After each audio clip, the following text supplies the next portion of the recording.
Diabetes warning: 10 best fruits to lower blood sugar and 5 fruits that spike it. Pause.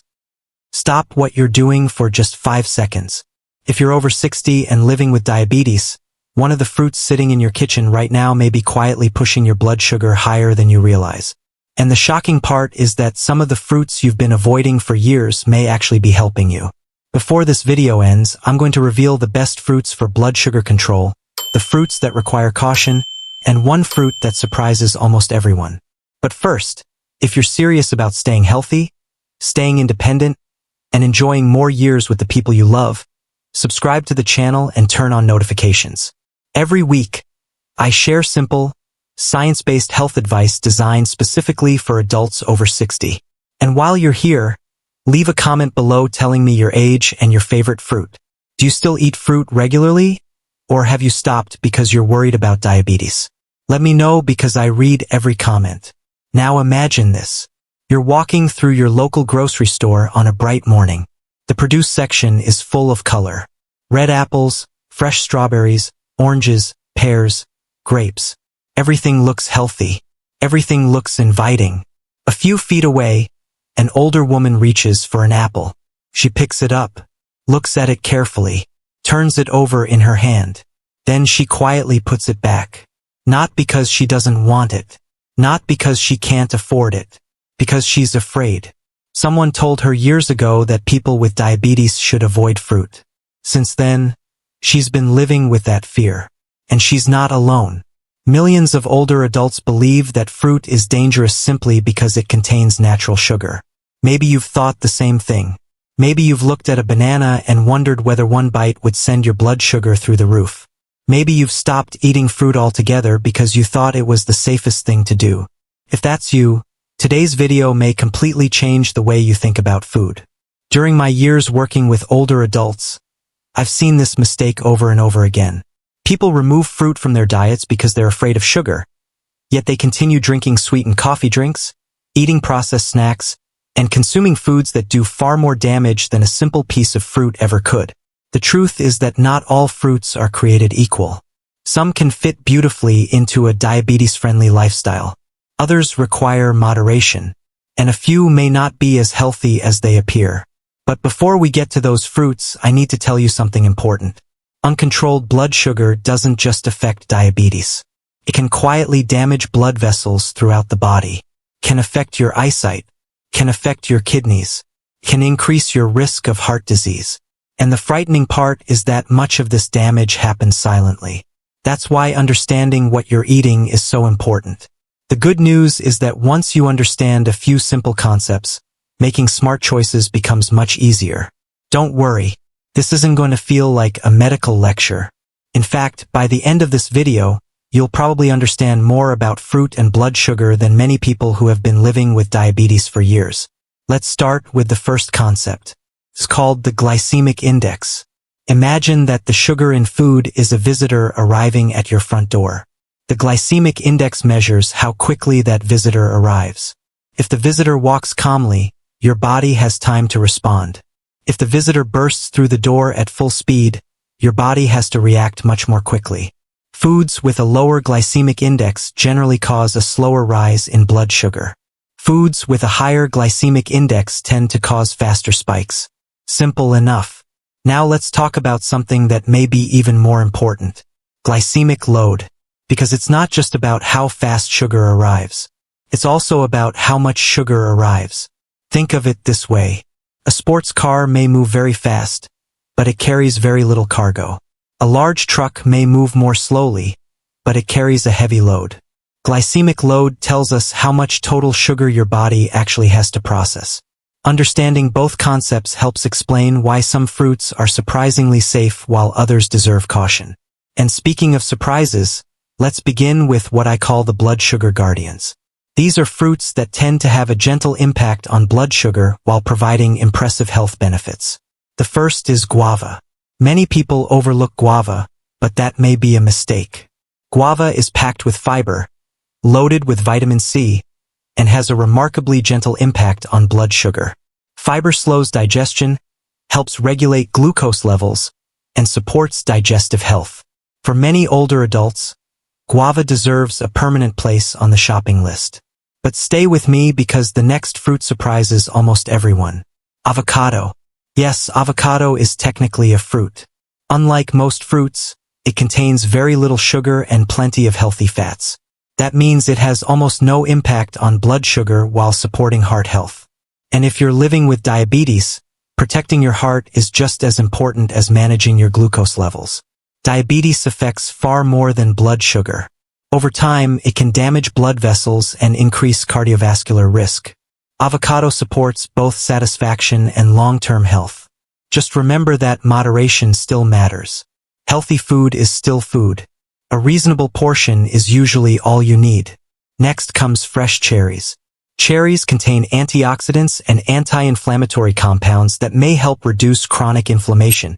Think of inflammation as a tiny fire quietly burning inside the body year after year. You can't see it. You can't feel it. But over time it contributes to many chronic diseases. Fresh cherries may help calm that fire while providing a naturally sweet treat. Just make sure we're talking about fresh cherries, not cherries packed in sugary syrup. Those are two very different foods. Strawberries are another excellent choice. Few fruits deliver as much flavor with such a gentle impact on blood sugar. Strawberries contain antioxidants that support healthy blood vessels and heart function. Many people are shocked when they learn that strawberries can be a smarter choice than fruits they assumed were healthier. And that's exactly why understanding the numbers matters. Now, before we continue, I want to reveal one of the biggest myths about diabetes and fruit. Myth number 1. All fruit is bad for diabetics. This is simply not true. If all fruit were dangerous, we wouldn't see dramatic differences between strawberries and grapes, between avocado and banana, or between guava and pineapple. Different fruits affect the body differently. Treating all fruits the same is like treating every vehicle on the road the same. A bicycle and a dump truck are both forms of transportation, but they are hardly identical.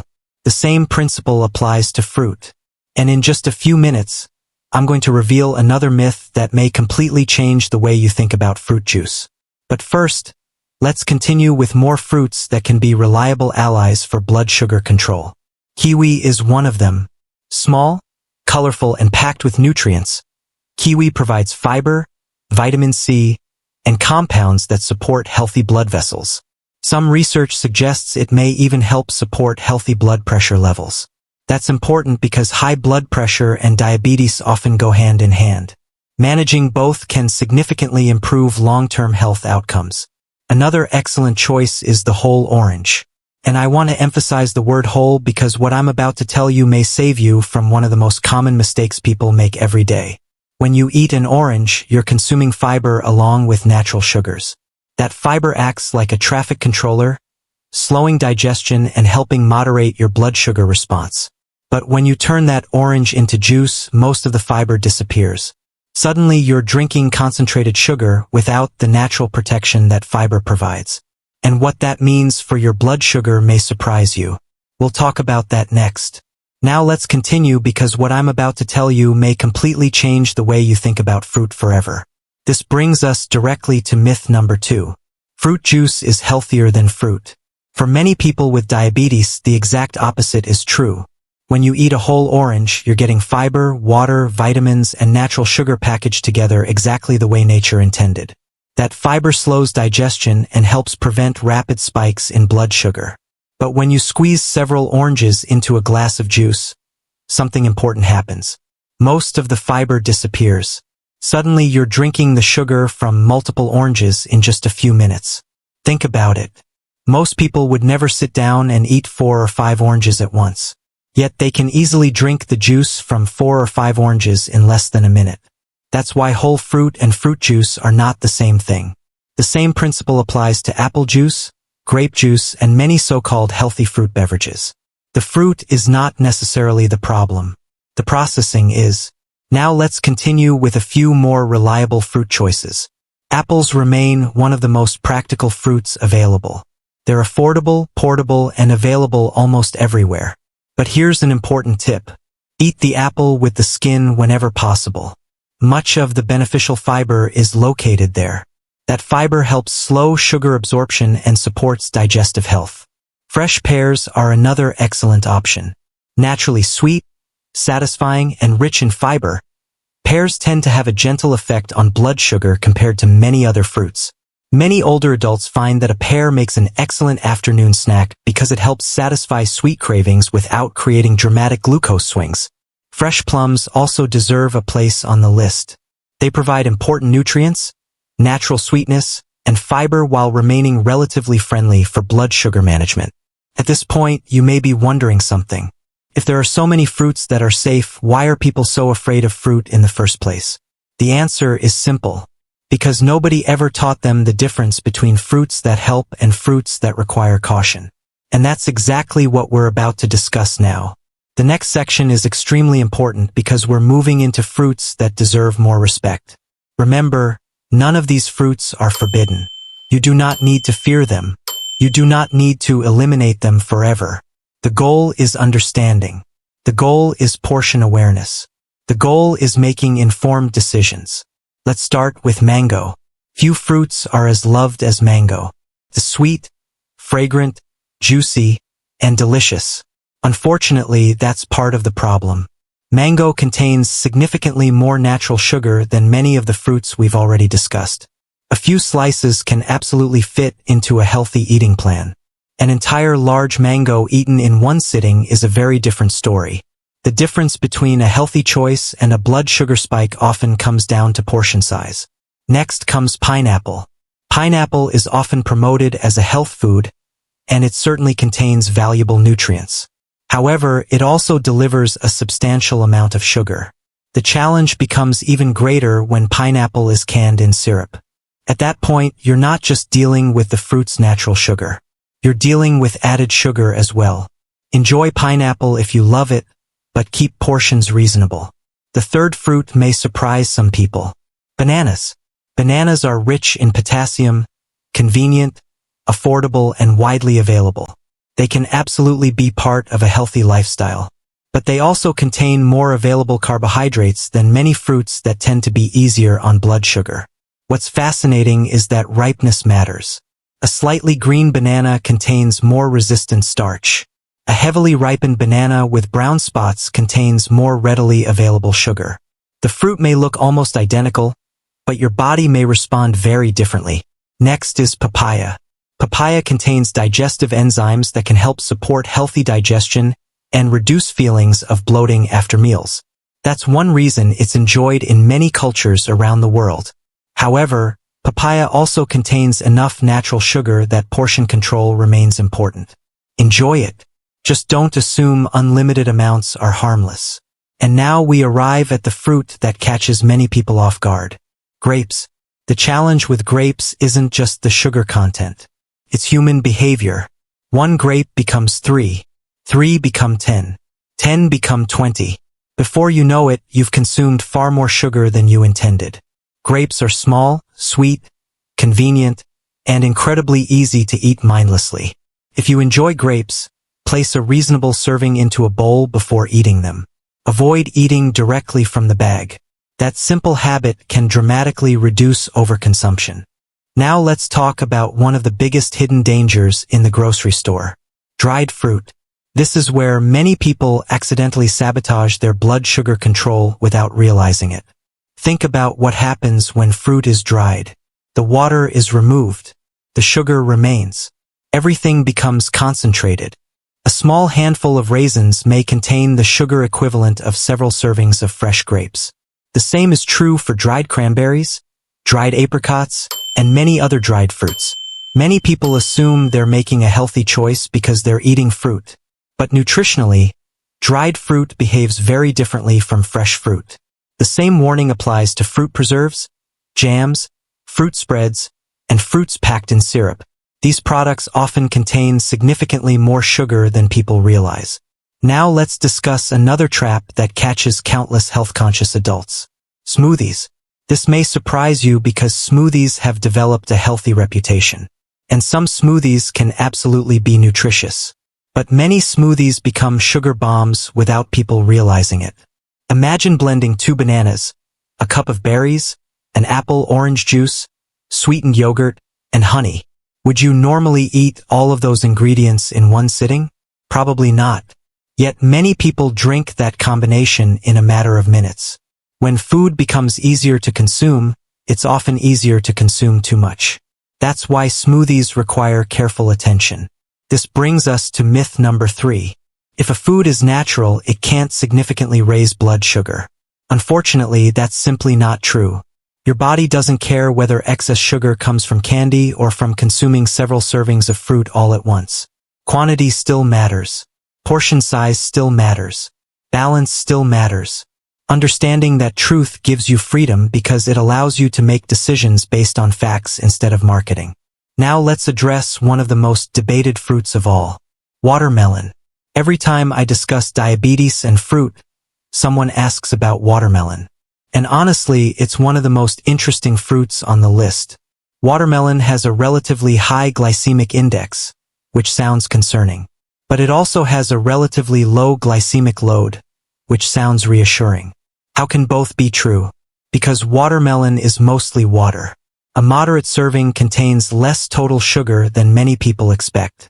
The problem appears when serving sizes become enormous. A few slices are very different from eating half a watermelon while watching television.